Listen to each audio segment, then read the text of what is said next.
Comecei o percurso em 1994, quando iniciei a minha licenciatura em Biologia e vim de Santarém, primeira vez fora de casa, fora da alçada dos meus pais, e foi assim um bocadinho assustador, especialmente porque não foi a primeira opção, Biologia.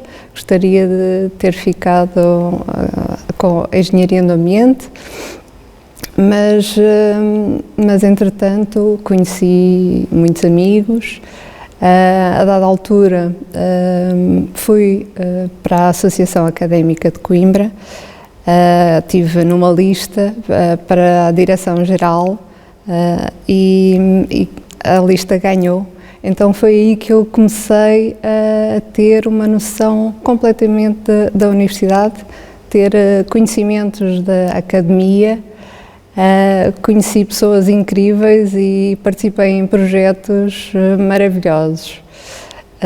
Depois, quando terminei a licenciatura, afastei-me também um bocadinho, queria mesmo trabalhar e por acaso fui trabalhar para o Hospital da Universidade de Coimbra, mas não gostei assim tanto da experiência, porque eu gostava era do campo. Gostava de biodiversidade e gostava de animais e em particular, insetos.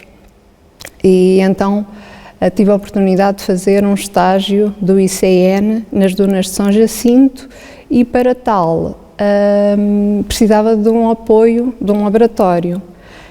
Então contactei novamente a universidade e um laboratório que era o Laboratório de Solos e vim com as minhas amostras que fazia no campo, em São Jacinto, trazia para cá e fazia a triagem, separava os animais por grupos e comecei a fazer o inventário. Nessa altura tive a oportunidade de trabalhar diretamente com uma professora especialista em colêmbulos, que são os pequenos artrópodes que vivem no solo, e ela ensinou-me a identificar alguns grupos desses colêmbulos. Depois tive a oportunidade de fazer mestrado, continuei a estudar e, mais uma vez, com invertebrados e insetos e fazer inventários, que depois me levou, antes de terminar o mestrado, me trouxe ao museu e foi em 2006 que iniciei o meu percurso no Museu da Ciência. E foi aí que eu descobri a minha paixão por esta profissão. Depois foi todo um percurso até agora, com altos e baixos e muitas aventuras pelo meio.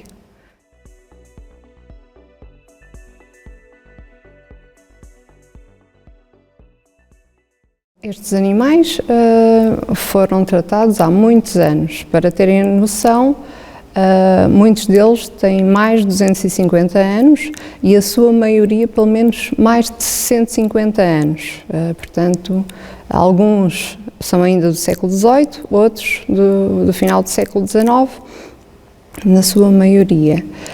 E foram tratados com processos muito antigos, utilizando produtos químicos muito tóxicos, que já são proibidos a sua utilização nesta altura. Por isso dizemos aos visitantes para não tocarem nos animais, porque têm arsénio, têm produtos muito tóxicos. Ao contrário de Lisboa, que tem um taxidermista que faz montagens recentes das peles que são cedidas pelo ICNF, aqui apenas fazemos o tratamento, portanto, a conservação preventiva dos nossos espécimes, que já são muito antigos.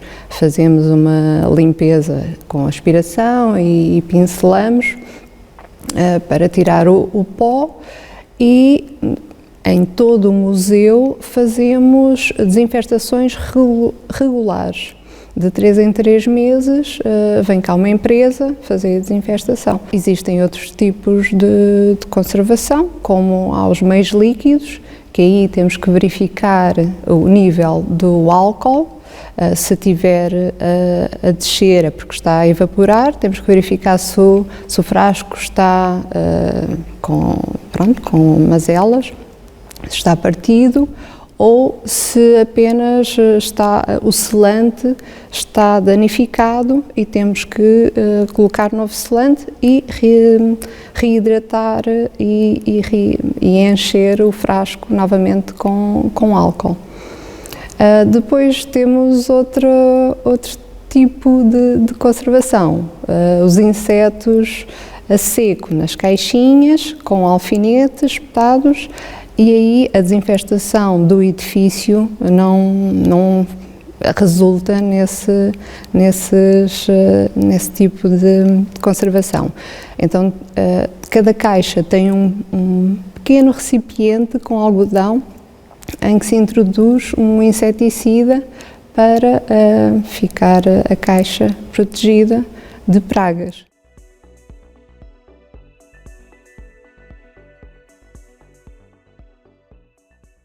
Tenho muitas especiais e cada vez que eu estou a pesquisar ou a fazer o inventário,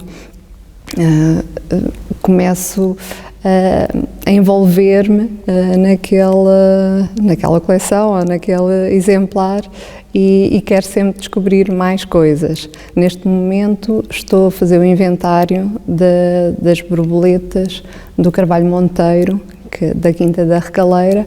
São 2 armários e já vou em 1600 borboletas e ainda não tinha pegado nesta coleção, então à medida que eu fui fazendo o inventário e vendo o que é que escrevi, que tinha escrito as etiquetas, reparei que havia borboletas de terras que nunca tinha ouvido falar o nome, nomes muito estranhos, e estive a pesquisar, claro, onde é que eram esses países e essas cidades, e são de todos os cantos do mundo. Então imaginei logo em fazer um catálogo ou uma rubrica qualquer de a viagem ao mundo em 80 borboletas. Estou a gostar muito de estudar estas borboletas neste momento.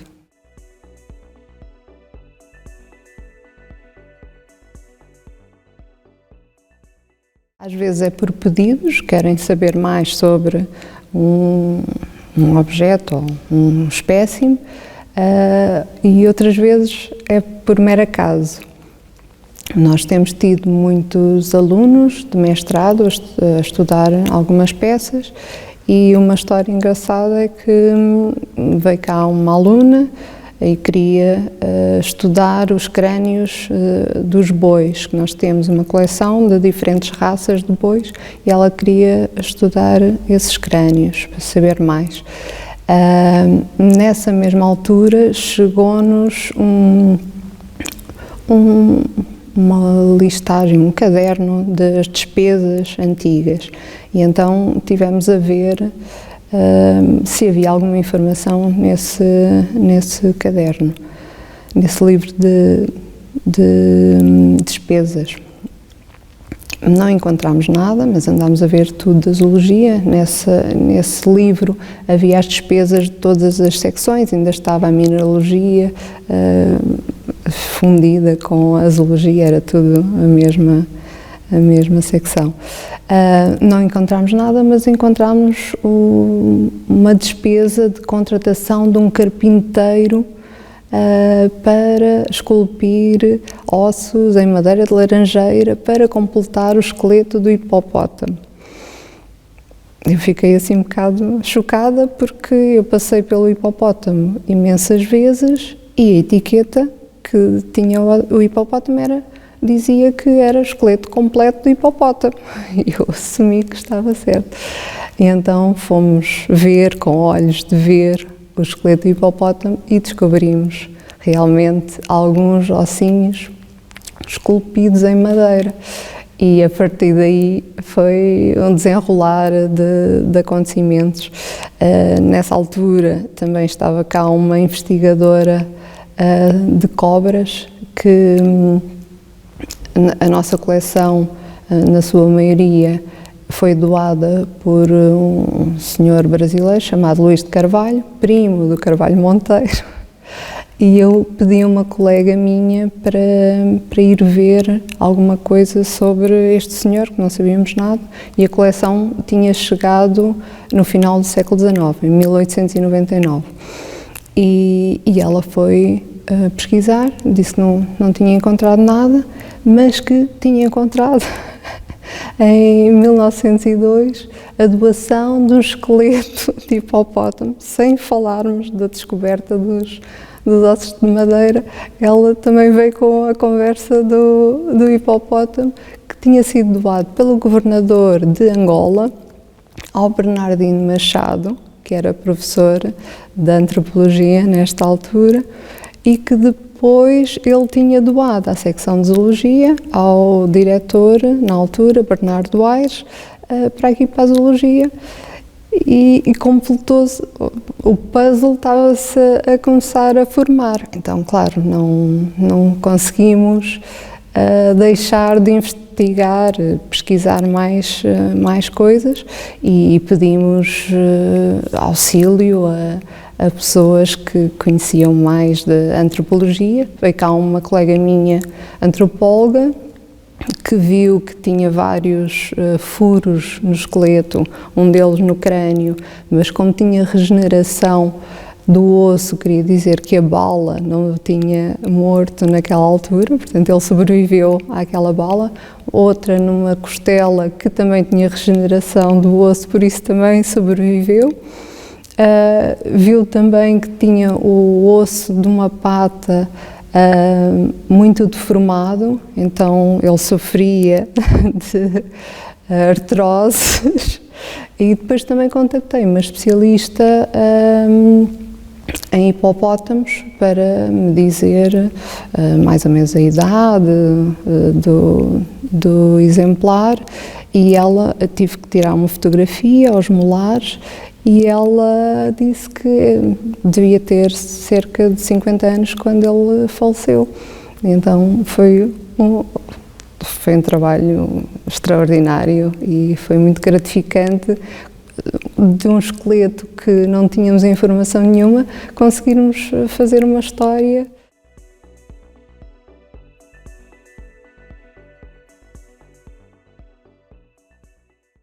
Existem muitos segredos, mas eu penso que o mais impressionante, que a mim me choca um bocado, é que a comunidade UC, não sei se conhecem muito o museu, e não sei se sabem que é gratuito visitar o museu.